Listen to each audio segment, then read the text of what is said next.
Disney has announced that it is going to be demolishing areas of Disneyland Park to make way for an Avatar land. But with new permits filed for 2027 and no theme park land in sight until 2030, is it possible that Avatar may be on the outs? What could replace it? Let's talk about it today on That Park Place.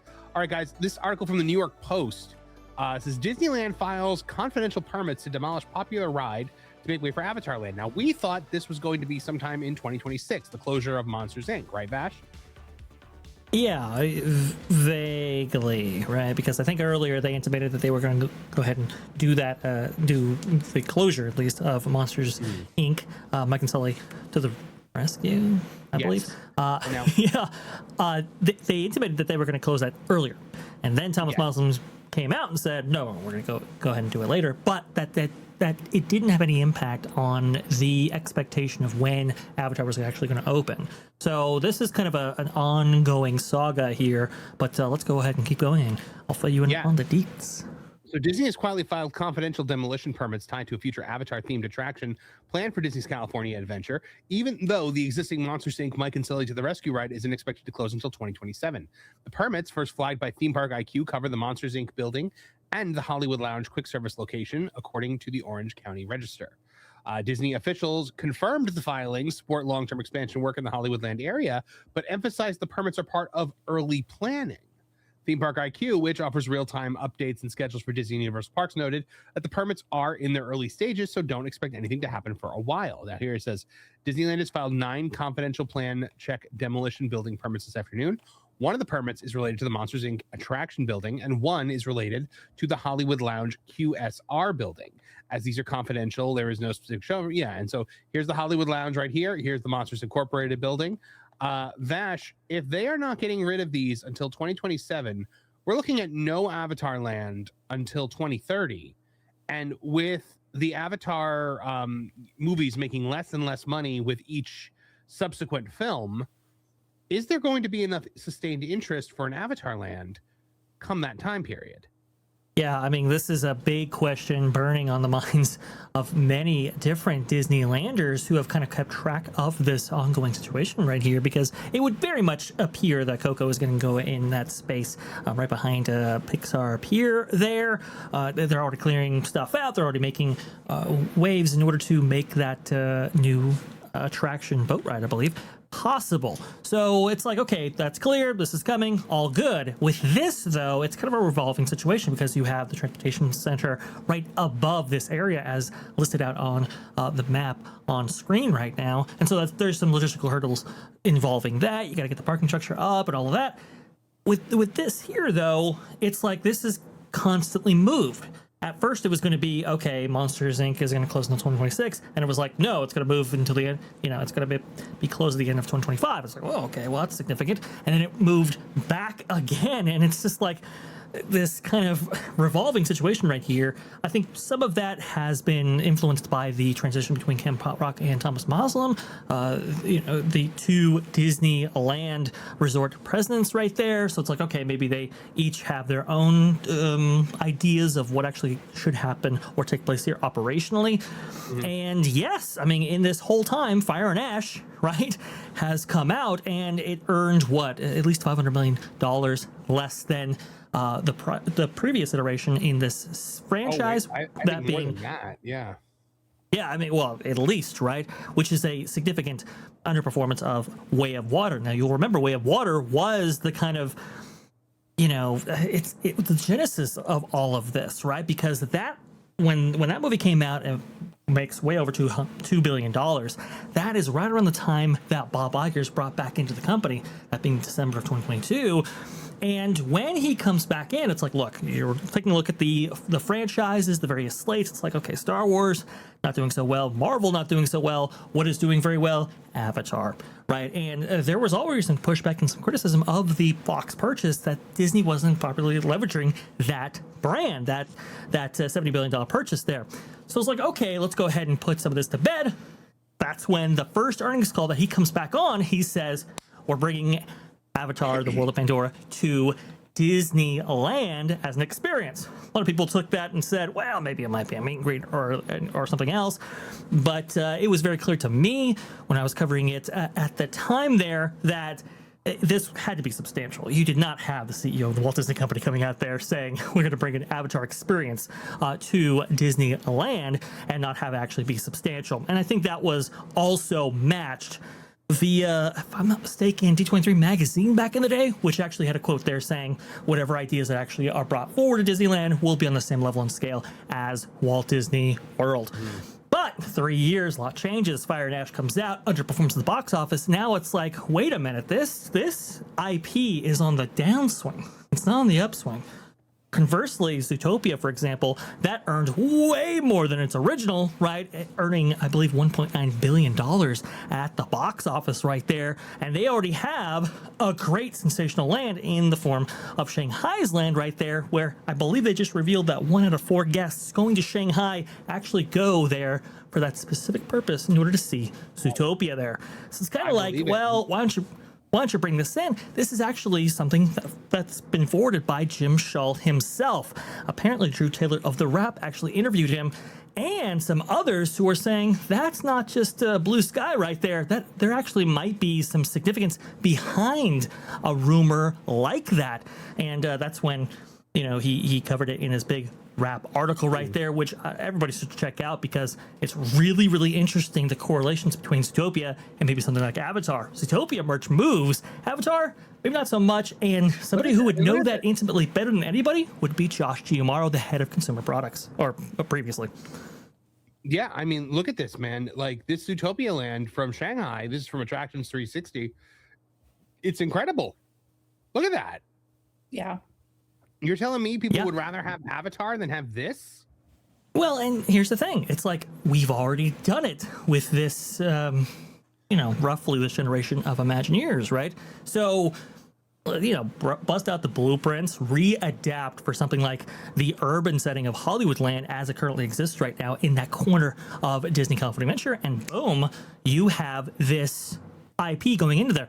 The Wrap also brought out something very interesting, Marvin. 2 things logistically, things that I had never really considered before, but that Drew Taylor brought out in his excellent article.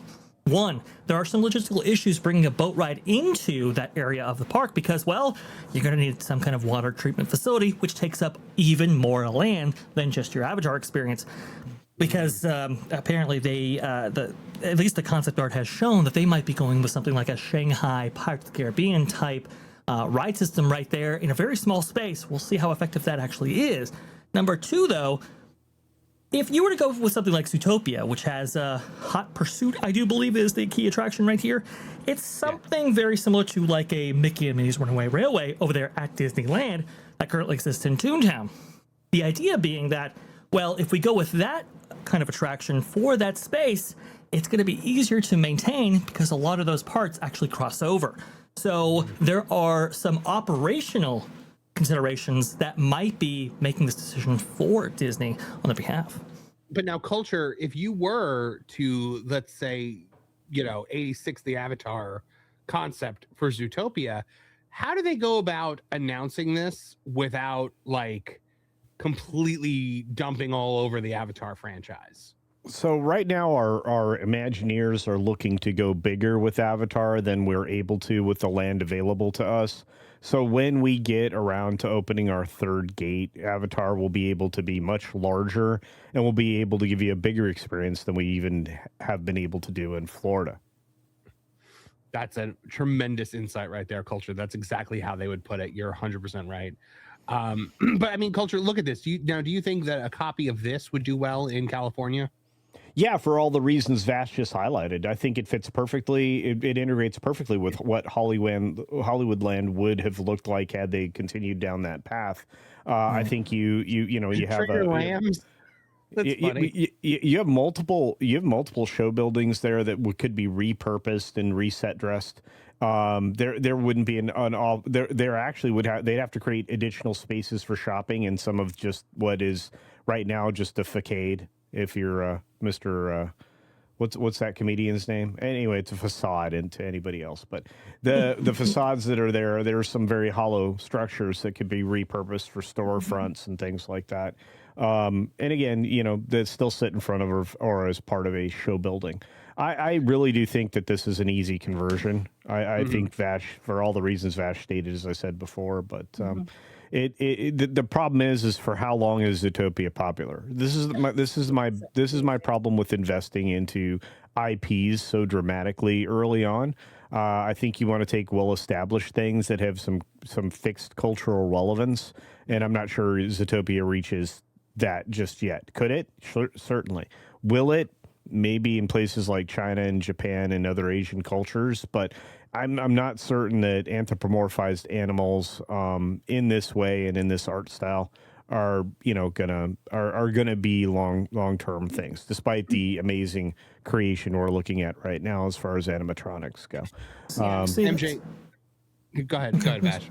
Sorry. No, I mean that's a really good, interesting discussion, right? Like, in terms of the culture where it's going and what will actually stay relevant, it's either this or Avatar, and I'm not quite sure if the cultural impact will be maintained in an effective way that I think Disney actually wants versus Zootopia. I think Zootopia has kind of endured, whereas maybe Avatar hasn't, and I think that's the proposition being placed here, right? Logistically, like you said, culture. I mean, theme-wise, let's say that transition between Buena Vista Street and kind of the urban facades that already exist in Hollywoodland could maybe be repurposed, like you said, but it wouldn't be as jarring, I don't think, as the very lush world of Pandora. This is not like going into Animal Kingdom. This is a very urban setting that is actually being transplanted in. And then, as Jim Shaw has beautifully pointed out, you have the monorail to consider as well, as it cuts right through the heart of this expansion area. Well, except that, the monorail's more problematic maybe in the Avatar area, whereas I think it would fit right into Zootopia. I don't think you'd have to do as much. Yeah, I look, to me, this is a no-brainer. And again, as I said, any PR statement is going to say, look, we just want to do a much bigger, area. We want to have a third attraction like we'd originally envisioned in Florida. I mean, there's a lot of things you could add to that statement that would make an impact with fans, especially again, if you're in California and this is your home park, because Disneyland was my home park for, the majority of my lifetime.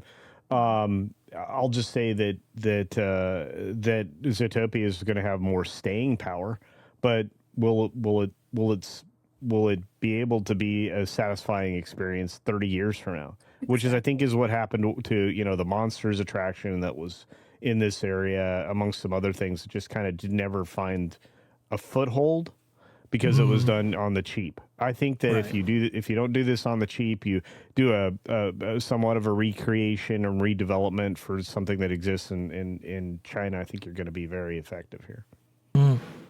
Yeah. Right. No, just to piggyback off of what Culture's saying, I apologize, Marvin. I'm just chiming in with the. Go ahead. I was going to ask you anyway. I was going to ask you, what do you think, as somebody with kids, is going to be the more attractive IP to bring into a park, Zootopia versus Avatar? Yeah, no, as a parent with small kids, I can completely understand where you're coming from, Marvin. My kids love Zootopia, the first one, more than the second one, but it would definitely be a more popular fit than Avatar for sure. And I'm just still thinking about Disneyland in its own. That's the original park. I really, really, really wish that I'm looking at what they're doing right now in Hollywood Studios. They're bringing back the Sorcerer's Hat. That's a classic film, and that just goes to show you that that icon is from a classic film, I should say. I really think that it would be wise to begin looking at what built the company to begin with, the original classic films. And instead of just like Culture said, how long is Zootopia going to be popular for? You're going to spend all this money, you're going to invest and create all these beautiful attractions and facades and a land and all the merchandise. But in 10, 15, 20 years, that could just completely die out. But if you go back to the classics, what actually made the company, you could do something amazing like the Aristocrats or something in that time area, because the reason why I'm saying that is because folks like ourselves, we have a lot of millennials and even baby boomers like my parents. They would want to visit such a place that is a film, The Sword in the Stone. You have Robin Hood. We could do so much in that original park, which was the first park ever made that Disney had. And people would gravitate towards that, and it would probably do a lot better and last longer than Zootopia or Avatar that's the point I'm trying to make. I would be more wanting to see something like that rather than this. There's a couple considerations I think Disney's trying to make here is like international visitation, for example, right? Zootopia and Avatar. I mean, as amazing as some of those brands or some of those franchises as you brought out there, MJ, are, especially to us, when you are factoring in an international audience, Zootopia and Avatar are going to be at the top of the list right there. So that's kind of the other thing I think that Disney's considering in this space right here, and why people have really distilled it down to two, because it kind of fits all of those metrics. I think for what Disney is actually looking for, they're looking for merchandise drivers, right? They're looking for franchises in which you can put maybe a dining experience in, and we'll have repeat visitation going forward. So all these different considerations, I think, are making up this decision right here that Disney's going to have to make. Now, just because permits have been filed for this area doesn't necessarily mean that what will transpire there eventually will be what they previously announced, as we've seen all too well before. Well, guys, we are going to see come 2027 whether we get any kind of announcement. Thanks for watching That Park Plays News. For more information, consider checking out www.thatparkplace.com. And don't forget to subscribe, share, like, and send this out on your favorite social media accounts.